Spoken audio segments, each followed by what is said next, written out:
Vidyaranya makes is that when you want to know the subject, you see, the problem is this. He says the field of knowledge. Remember, we are on a journey of spiritual knowledge. Vidyaranya makes an important point.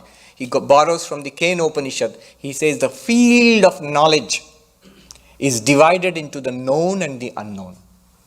There are things that we know, things, books we have read, people we have met, foods we have eaten, places we have visited.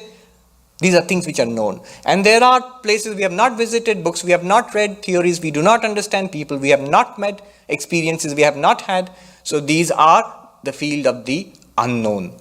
This is our field of knowledge, known and unknown. Apart from the known and unknown, what is there? Yes, the knower.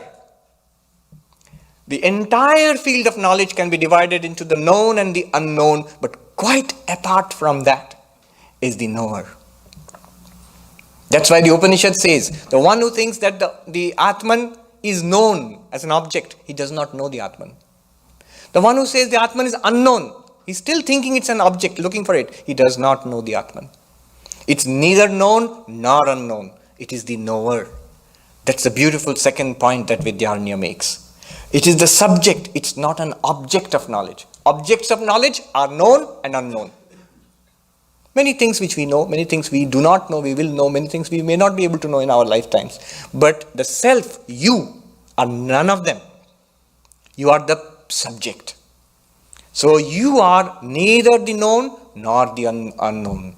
Anya deva tad viditad aviditad adhi. The Kena Upanishad says, and Vidyaranya quotes, the self, you, I am apart from all that I know and apart from all that I do not know.